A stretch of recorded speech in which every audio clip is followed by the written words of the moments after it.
What if he faked his own death? That could be.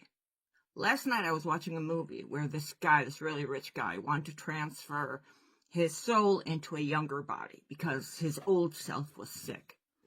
And the guy, the scientist, said, okay, but to fake your own death, it needs to be in a public place. And that set off like a light switch in my head. It has to be in a public place.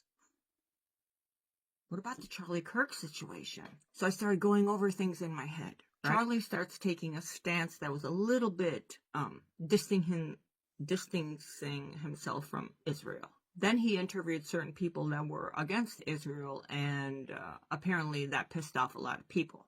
So they invite him to Israel, right? He comes back. They invite him again. He doesn't go this time. Candace Owens and Charlie Kirk both said that he was offered millions not to give a voice or a platform to certain people.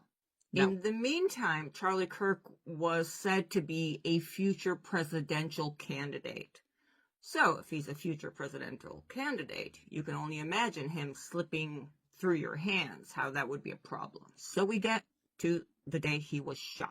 I used to organize events, and for every event that I ever organized, I had to have a certain amount of ambulances or medics on site for how many people I was having. Oddly, that day that Charlie Kirk was shot, there were no ambulances, and his own friends had to grab him and put him in a car to drive him to the nearest hospital. So the weird thing was that a lot of people are saying the shot came from here and came out here. Other people are saying that the shot came here and went through here. Okay, there's that weird thing. So not only there are no ambulances, they get him and they take him away in a car. Next thing you know, you see people that are taking down the cameras that were right there. They never show us the angle from the camera that's behind him that, took everything. You have people jumping with their feet on the chair he was sitting on.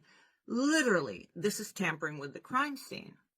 We all know from every movie ever, that's a no-no. So the doctors say that Charlie died instantly, that even them rushing him to the hospital was useless.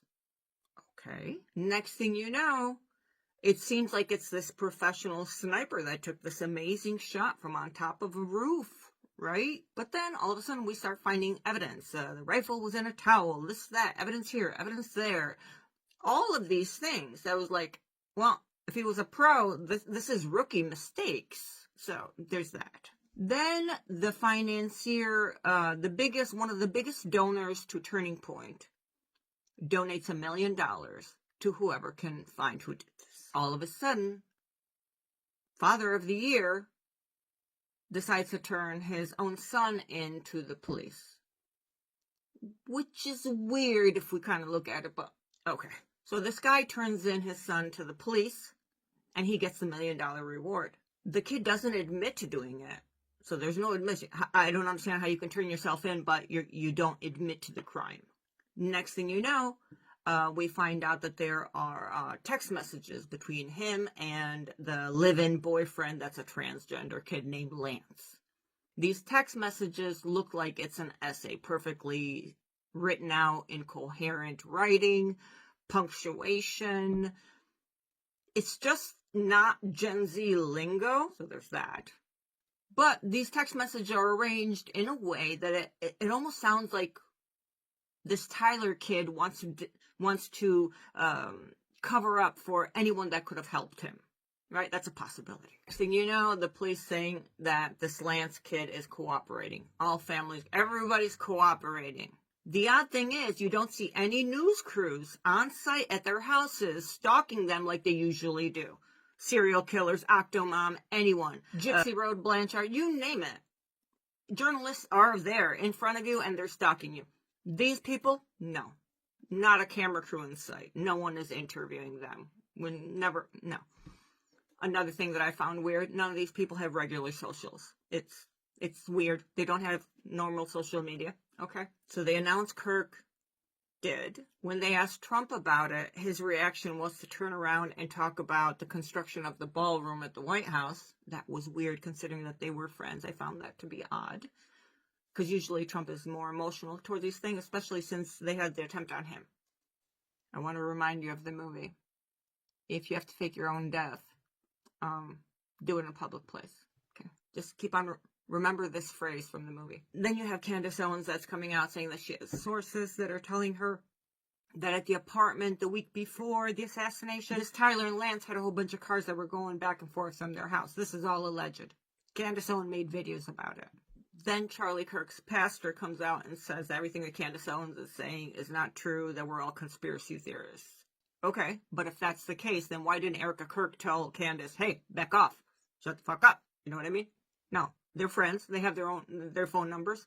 A lot of times it was Erica Kirk recording the videos of Candace and of Charlie.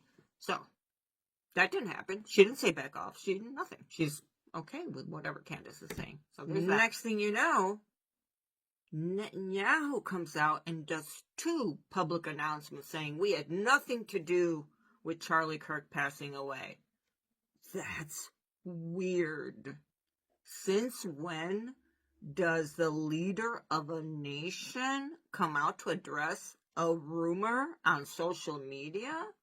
A conspiracy, as they call it? What? Not once, but twice.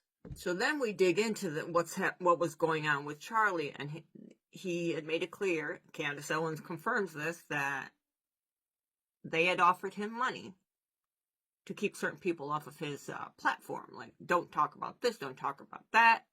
And Charlie said no thanks. He did not accept that money. We all know that if they can't buy you out, what's the next thing they do? So what if he was 2 steps ahead and he said, like in the movie, if you're going to fake your own death, do it in public.